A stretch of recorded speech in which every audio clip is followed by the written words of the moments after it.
Greetings from me, Sudip Bhaduri, your host of the Big Barton FM film show, every week, repeated on several occasions during that week. A very strange atmosphere around many countries, including ours, with a lockdown and COVID-19 stay-at-home mandate, which is correct. Let's hope and pray it does the job and reduces the strain on the health service and cuts down all the horrible news we hear every day. My thoughts and prayers with everybody. And every week, to ease your strain, your boredom and your irritabilities, let's talk movies. Always raises a smile. The format now is I will take you into my time tunnel and go back to a movie golden year. Now, last week we kicked off with 1970. This year it's 1995. What were you up to? Where were you? What made your headlines a quarter of a century ago? 25 years ago, I was still finding my feet as a GP in Cleethorpes. I'll be talking you through the news that year, the big films which stood out, and my choice of top 3 movies, together with movie music and movie gossip from that year. What about the news headlines? Well, Eric Cantona, the famous Manchester United player, one of my soccer heroes, banned for his kung fu kick against a fan in the Crystal Palace game at Selhurst Park. American astronauts met Russian cosmonauts on the space station Mir for the first time, and British forces were sent to Sarajevo to aid and abet in the Bosnian War. And don't forget rogue trader Nick Leeson, jailed for 6 years. Israeli Prime Minister Rabin was shot dead, and Everton beat Manchester United 1-0 in the FA Cup final thanks to Paul Rideout. And I was in mourning for weeks. So what about cinema releases? Danny Boyle made his directorial debut with The Chilling Shallow Grave with Christopher Eccleston. Tom Cruise donned fangs in a much-hyped Interview with the Vampire. Jim Carrey and Jeff Daniels struck big in Dumb and Dumber. A little pig called Babe captured our hearts. Pierce Brosnan made his debut as 007 in GoldenEye, with Sean Bean a superb villain. And Bryan Singer, who went on to direct the X-Men franchise, made the superb Usual Suspects, twists and turns, and a great script starring Kevin Spacey and who was Kaiser Soze. So what about my top 3? Just missing out included the Australian comedy Muriel's Wedding, the chilling horror police drama Seven with Brad Pitt, Val Kilmer in Batman Forever, and Sense and Sensibility with Kate Winslet and Emma Thompson. Number 3, Toy Story, debut movie from the Pixar Studios, the very first computer-generated animation. And the rest, they say, ladies and gents, is history. John Lasseter, who later became president of Pixar, directed this. Tom Hanks and Tim Allen brought us Woody and Buzz, who are now cinema icons, and the gang are still at it. Thank heavens for Andy's Bedroom.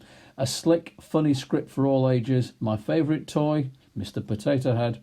Number 2, Apollo 13, made by Ron Howard, based on the ill-fated space odyssey for Jim Lovell, Fred Hayes and Jack Swigert back in 1970, starring Tom Hanks, Kevin Bacon, Bill Paxton, ably supported by Ed Harris and Gary Sinise. The United States had already walked on the moon. They had more adventures in the pipeline, but then an explosion and engine failure on Apollo 13. And how can the astronauts get back to Earth? Pulsating boys' own adventure about 3 American heroes, and the world watched on TV praying for their safe return. Edge of the seat stuff for one of the best directors around that time. But my number 1 film of that year is Braveheart, a throwback to the golden days of Hollywood, starring and directed by Mel Gibson. It was shot in Ireland, would you believe, about the legendary Scottish fighter William Wallace against the dastardly English in the 13th century, his relationship with the French princess, and his betrayal by one of his own. Awe-inspiring battle scenes. It won 5 Oscars, including Best Movie and Best Director. A tragic, violent ending for Wallace, but he's still revered by many a patriotic Scotsman. A pulsating, mesmeric soundtrack, and my film of 1995. My rating always will be a Scottish 5-star. The only criticism I would give Braveheart is that Gibson overused slow motion techniques at critical times. Besides that, Nothing to grumble about. It's not as great as, say, Spartacus or El Cid, but it's a rousing experience. And one of the famous film quotes came from this year as well. Go back to Apollo 13. Houston, we've got a problem. Also released, Wallace and Gromit were up to their tricks again in A Close Shave from the famous Aardman Studios. Director is Nick Park. Disney made Pocahontas, which was disappointing in my view, despite the songs. It was a tad predictable. And Sylvester Stallone appeared in the awful Judge Dredd, based on the famous comic book Police brutal law enforcer. There was controversy with the violent Oliver Stone thriller Natural Born Killers with Woody Harrelson. And Bruce Willis had a double success with 12 Monkeys and Die Hard 3 with a Vengeance. And don't forget the underrated crime drama Heat with Robert De Niro and Al Pacino. This is the Big Barton Film Show with me, Sudip Bhaduri, online and on digital. We're talking about 1995.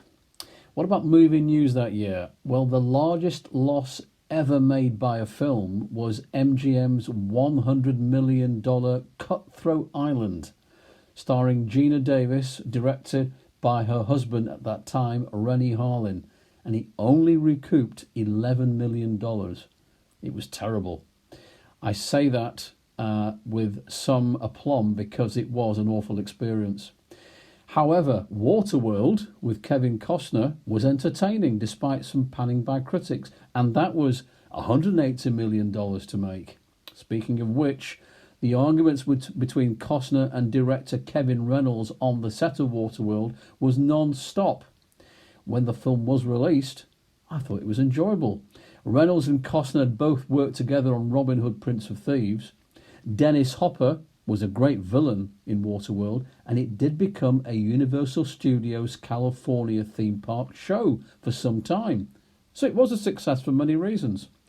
4 Weddings and a Funeral star Hugh Grant was in the news for the wrong reasons. He was arrested in Los Angeles for lewd conduct with a prostitute called Divine Brown. His girlfriend at the time was Liz Hurley, and I bet she wasn't amused. Great actors and actresses who passed away. Donald Pleasance, remember him? He was the Doctor in the Halloween series, and he also was in The Great Escape. Ginger Rogers, the wonderful blonde Lana Turner, and the famous singer-actress from the Bob Hope Bing Crosby movies, Dorothy Lamour. And at the Oscars, Best Film was Forrest Gump, which also got Best Director gone, Robert Zemeckis, and Best Actor, who else but Tom Hanks. Best Actress was Jessica Lange for Blue Sky. Best Supporting Actress was Diane Weiss for Bullets Over Broadway. And Best Supporting Actor, Martin Landau. Now, for movie and TV buffs, he was one of the actors on the Mission Impossible set and Space 1999. And Landau played Bela Lugosi in the biopic of Ed Wood and got a gong for that a few years before he died. And that's a take for this week. Stay safe, keep smiling. See you all.